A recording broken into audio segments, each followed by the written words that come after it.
Hello Internet, my name is Hazel from Hazelnutty Games and welcome to my first impressions of Audiosurf. This is a music rhythm game that was published in 2008 by a man named Dylan Filterer.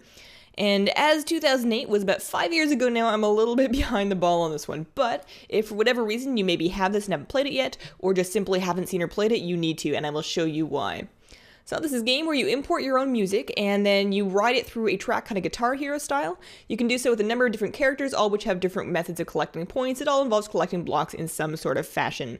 Most of these characters you will need to collect certain colors of blocks into groups of 3, kind of Bejeweled style, in order to, I don't know if Bejeweled's the right game, but you know what I mean, in order to get them to vanish and give you points. For our demonstration here, we are going to be using a very simple and basic one where we are just trying to hit and collect the colors and avoid the gray blocks. For today's demonstration, we're going to be using a song called Dragonflies by a good friend and talented electronic musician of mine called Ruff Observer. There's a link to his YouTube page down in the description below. I highly recommend you go check him out. Alright, so let's see what we got here. You can see we have black background, lovely, beautiful, colorful track that is spanning across our map here. Top left-hand corner, that's going to be your mini-map. That just shows the general progression of the track. In this game, as you go upwards on the track, that's music that's building momentum, it's building intensity, and then as soon as the intensity peaks and then it drops, your track is going to spike downwards and then fall through intensifying speed. So the speed that you're traveling at, the verticality that you're traveling at, all this is determined by what's going on in the music. Also, you're going to see things in the background, like images. You can see that's something that looks reminiscent of a giant speaker mushroom. All sorts of different things will appear back there. They're all generally randomly generated. They do work off certain themes, but their actual movement patterns are again going to be determined by the music. I highly recommend playing this game with the premium textures on. It is not super taxing for an average gaming PC, given that this game came out 5 years ago, and they are absolutely beautiful. Alright, so you can see right here, with this particular mode, all we're doing is we're collecting colored blocks. They will vanish and turn into points as you get a certain amount of them. Usually within, I think it's a certain time frame that they will actually go away, but 3 at a time is also a good indicator. Alright, you can see the blocks will change color. Generally cooler colors like blue and green are worth fewer points, and then hot colors like yellow, green, and red are worth many more points. And you can see we got a little bit of a downward spiral there, a little bit of extra speed. The great thing about this game is it's actually going to change in intensity quite varyingly.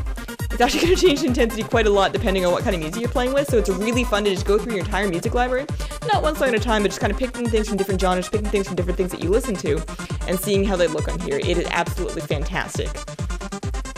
Electronic music on this particular game is my personal favorite, but it works really well with almost anything. So this game has an absolutely amazing amount of replayability, not just in that you can go through your whole multi-thousand song music library and try everything out, but even individual songs, you can try them out in different difficulties, so you can try them out with different characters, which all give you a different way to play the game. This mode is the simplest one in that you're just collecting colors, missing grays. It's most like Guitar Hero to me, and it's my favorite because I'm really here for the visual experience and to see how my music looks on this.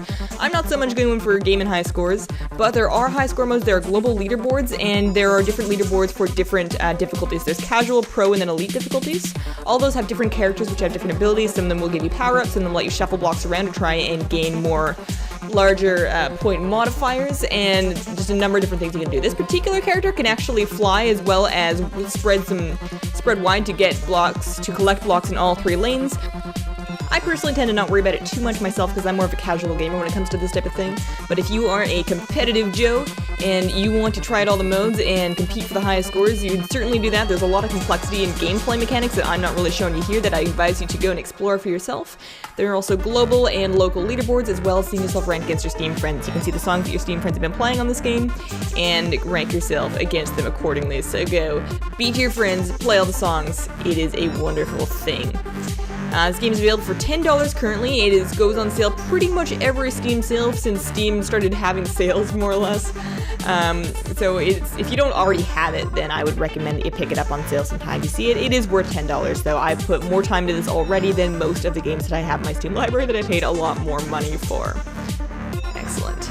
So I'm going to shut up for a minute and let you just listen to the music and watch the beautiful visuals. This track is one of my favorite tracks from Ruff Observer's new album Atlantic Pacific, which is coming out. He's going to be posting those tracks available on his YouTube channel as well as his SoundCloud. So check him out in the links in the description to see exactly what's going on there with him.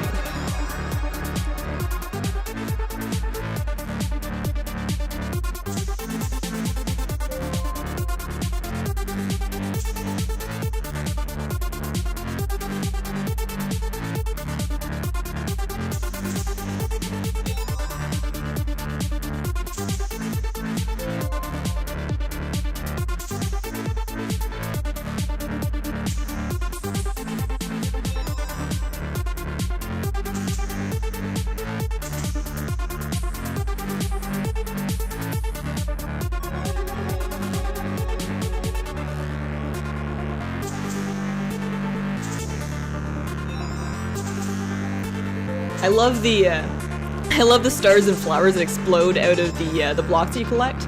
It looks like fireworks to me. This whole game gives me a really great feel of actually being in a nightclub and really feeling the music through movement without actually having to go and drink and embarrass myself like a fool in club. I think a lot of people can really relate to that. This lets you get that kind of adrenaline feel of motion and really feeling your music without actually having to go out and do anything. One other thing that you can actually consider using this for is if you happen to be an amateur or professional electronic music or any kind of music producer, really, this is a really great tool that lets you see the tension progression of your music. So you can see if you're building tension too much without releasing it, or releasing too much tension without building enough of it. It's something that everybody should have a pretty good feel for, but this is a really way to visually illustrate it on an actual line graph. Alright, so ladies and gentlemen, that has been Audiosurf. Thank you so much for watching. Please remember to go check out my friend Ruff Observer and also subscribe to my channel for more first impressions every Thursday. Have yourselves a wonderful day. Go play some music, go ride your music, and I'll see you next time.